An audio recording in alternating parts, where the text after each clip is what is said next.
श्री कृष्णा, राधे राधे, श्री हरिदास। स्वागत है आप सभी का। आप सभी को इंदिरा एकादशी की हार्दिक शुभकामनाएं। आश्विन माह के कृष्ण पक्ष में आने वाली एकादशी को इंदिरा एकादशी व पितृ एकादशी कहते हैं।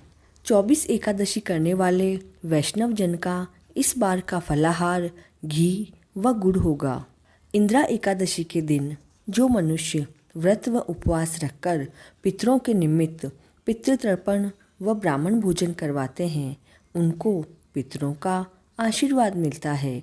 ऐसा करने से उनके पितरों को स्वर्ग में वास मिलता है और उनके पितृ संतुष्ट होते हैं। और इसके साथ ही व्रतधारी को भी मरने के पश्चात स्वर्ग की प्राप्ति होती है और वे अपने घर के सभी बड़े और छोटे सदस्यों को आशीर्वाद देते हैं, जिससे कि घर परिवार में सुख और शांति सदैव बनी रहती है। एकादशी के दिन झूठ, चोरी, परनिंदा से दूर रहना चाहिए। भजन कीर्तन में समय व्यतीत करना चाहिए और दूसरे दिन ब्राह्मणों को भोजन करवाएं, गौदान करें। यह संभव ना हो तो ब्राह्मणों को वस्त्र व दक्षिणा अवश्य दें। मंदिर में सीधा भिजवाएं और उसके पश्चात ही स्वयं भोजन करें। कृष्ण भक्ति से सरोबार होकर अर्जुन बोले, हे भगवान, अब आप कृपा पूर्वक आश्विन मास के कृष्ण पक्ष की एकादशी की कथा कहें। इस एकादशी का क्या नाम है और इसका व्रत करने से कौन सा फल मिलता है? कृपा करके यह सब समझा कर कहें। तब श्री कृष्ण भगवान बोले, हे अर्जुन, आश्विन मास के कृष्ण पक्ष की एकादशी का नाम इंदिरा है। इस एकादशी का व्रत करने से मनुष्य के सभी पाप नष्ट हो जाते हैं और नरक में गए हुए पितरों का उद्धार हो जाता है। हे पार्थ, इस एकादशी की कथा को सुनने मात्र से ही मनुष्य को अनंत फल की प्राप्ति होती है। अब इसकी कथा ध्यानपूर्वक सुनो। सतयुग में महिष्मती नगरी में राजा इंद्रसेन राज्य करता था। वह बहुत प्रतापी, दानी और धर्मपरायण था। राजा चतुर्भुजधारी भगवान विष्णु का अनन्य भक्त था। उसके शत्रु सदैव उससे भयभीत रहते थे। राजा की दान पुण्य व हवन आदि में बहुत गहरी रुचि थी। इस कारण उसके राज्य में ऐसे आयोजन होते ही रहते थे। गरीबों व जरूरतमंदों को राजा खूब दान दिया करता था। राजा इंद्रसेन विद्वान ब्राह्मणों और पंडितों का भी सम्मान करता था और सम्मान स्वरूप दक्षिणा अवश्य देता था। राजा प्रजा को अपने पुत्र की भांति प्रेम करता। एक दिन इंद्रसेन की राज्यसभा में महर्षि नारद मुनि आए।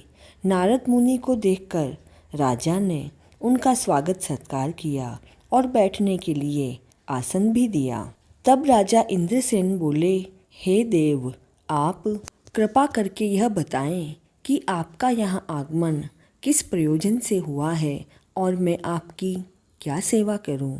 तब नारद मुनि बोले, मैं यहाँ आपके पिता का संदेश लेकर आया हूँ। एक बार मैं स्वर्गलोक से यमलोक भ्रमण करता हुआ गया तो मैंने यमलोक में तुम्हारे पिताश्री को देखा। तुम्हारे पिता यमलोक में यमराज की सभा में बैठे थे। तब मैंने उनसे यमलोक में होने का कारण पूछा तो उन्होंने बताया कि एक बार मेरा एकादशी का व्रत खंडित हो गया था और वे यमलोक में उसी पाप का दंड भोग रहे हैं।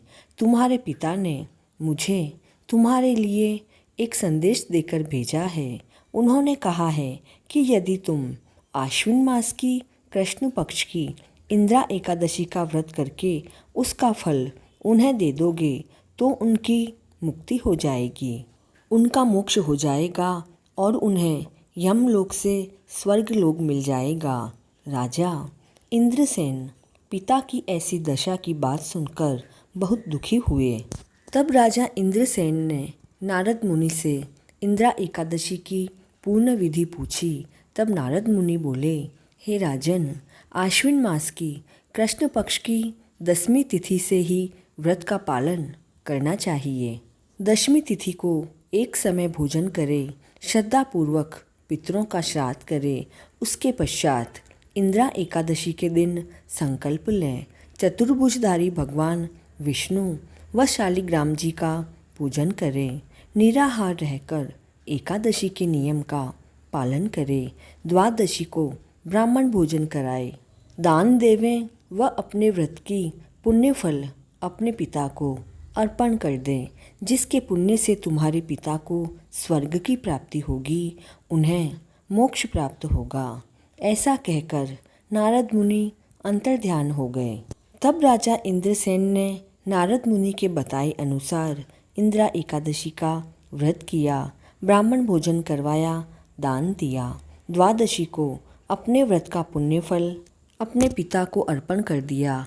तब स्वर्ग से राजा के पितर व पिता ने राजा के ऊपर, इंद्रसेन के ऊपर पुष्पों की वृष्टि की। इस व्रत के प्रभाव से राजा भी इस जीवन का समस्त पुण्य फल भोग कर मृत्यु के पश्चात स्वर्ग को प्राप्त हुए। श्री कृष्ण भगवान बोले, हे अर्जुन, यह मैंने तुम्हारे सामने इंदिरा एकादशी का माहात्म्य वर्णन किया। इस कथा के पढ़ने व सुनने मात्र से ही समस्त पाप नष्ट होते हैं और अंत में मनुष्य स्वर्गलोक में जाकर निवास करता है। अब देखिए, मनुष्य को चाहिए कि वह जो भी संकल्प करे उसे तन मन धन से पूरा करे। किसी भी कार्य का संकल्प करके तोड़ना उचित नहीं होता है। तो इस तरह इंदिरा एकादशी की व्रत कथा पूर्ण होती है। इस पुण्य फल को देने वाली इंदिरा एकादशी की व्रत कथा को अधिक से अधिक शेयर करें और चैनल पर नए हैं तो please like, share and subscribe this channel.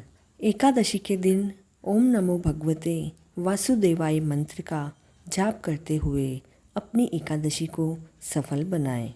Thakur ji का आशीर्वाद हम सभी पर बना रहे, इसी मंगल कामना के साथ जय श्री कृष्णा।